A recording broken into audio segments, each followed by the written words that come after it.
wind shrieked through the frozen expanse of K2, the world's second highest peak, known among climbers as the Savage Mountain. At 8,611 meters, 28,251 feet above sea level, this mountain was no stranger to death.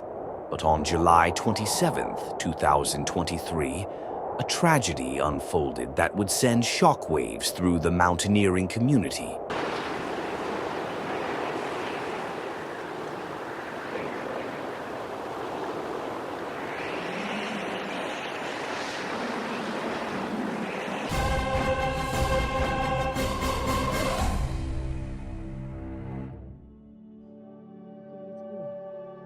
Mohammed Hassan, a 27-year-old Pakistani high-altitude porter, lay sprawled in the snow, critically injured, gasping for breath in the impossibly thin air. Above him, massive ice formations, known as seracs, hung precariously, threatening to collapse at any moment.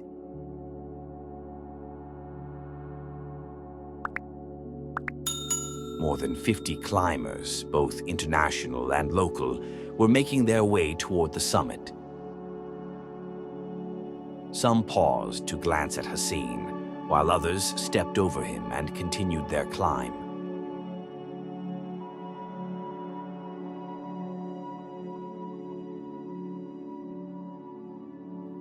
For hours he lay there, fading away. The world would soon learn of his fate, and the controversy that followed would cast a dark shadow over the ethics of modern high-altitude mountaineering. It had started as an ordinary summit attempt, if such a thing exists on K2. July 27th presented a rare window of relatively stable weather, an opportunity that elite climbers and commercial expeditions had been waiting for. Among them was Kristin Harila, a Norwegian mountaineer attempting to break the world record for the fastest ascent of all 14 8,000ers. Her team, like many others, had one goal: to reach the summit and descend before conditions turned deadly. Also making the climb that day were numerous Pakistani high-altitude porters, including Mohammed Hassan, working under grueling conditions. Unlike the elite climbers he accompanied, Hassan had no prior experience above 8,000 meters. Reports would later claim that his equipment was substandard, a detail that would add further controversy to his fate.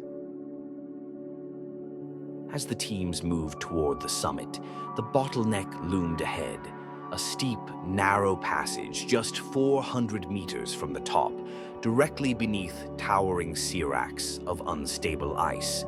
It is the most feared section of K2, and it was here that disaster struck. At an altitude where the human body is slowly dying from oxygen deprivation, even the smallest mistake can be fatal.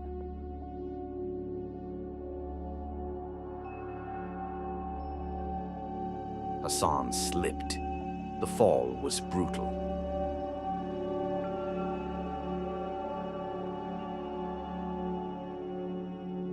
He crashed onto the icy slope, sustaining severe injuries. His body remained motionless as the wind howled around him.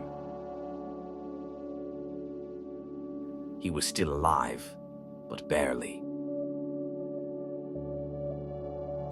The scene was chaotic.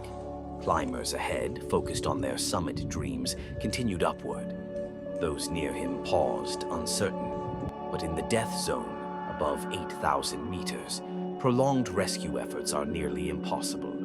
Every second spent helping another climber meant a greater risk of death for the rescuer. As over 50 climbers passed through the bottleneck that morning, Hassan remained on the frozen slope, fighting for life. Some tried to assist, including other Pakistani porters and a handful of international climbers. But Hassan was severely wounded, and no proper rescue equipment was available. Time passed. His breathing became slower, his body temperature dropped, and then silence. Mohammed Hassan was dead. The news of Hassan's death spread rapidly, and with it came questions and outrage. Reports surfaced that many climbers had literally stepped over his body in their race to the summit. Had anyone truly tried to save him? Could more have been done? The controversy only deepened when video footage emerged. Clips showed Hassan lying in the snow, clearly struggling, while climbers continued walking past him toward the top. The world reacted with shock and condemnation. Leading the criticism was Norwegian climber Kristin Harila, who had summited K2 that same day. People demanded answers. Had she and her team done enough to help Hassan? Was breaking a world record more important than saving a life? Harila defended herself, stating that her team had tried to assist Hassan, but found it impossible to mount a full rescue. She argued that in the thin air of the death zone, survival is a personal responsibility, a harsh reality of extreme mountaineering. Still, the debate raged on. Many questioned the ethics of modern commercial expeditions, where success often comes at the cost of local workers' safety.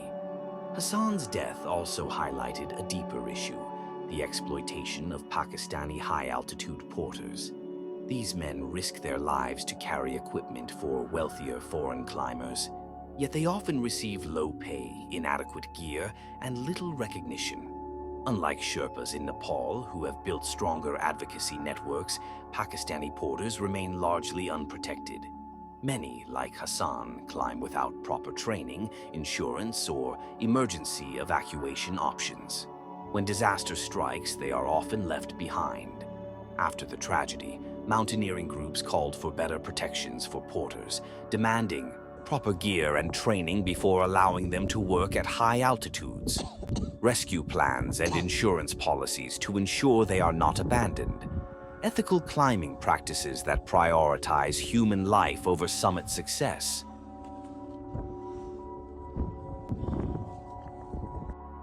But the question remained, would anything change? Or would the next porter, underpaid and ill-equipped, meet the same fate? K2 has long been known as the Savage Mountain, a peak that rewards ambition but punishes arrogance.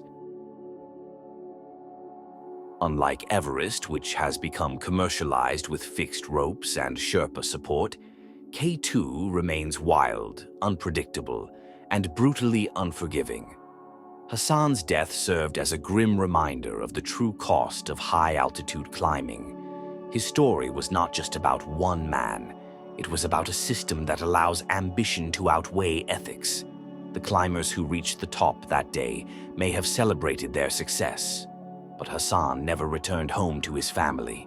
And so, K2 claimed another life, another name lost to the snow, another tragedy that will echo in the thin air of the Karakoram, where dreams are made and lives are lost.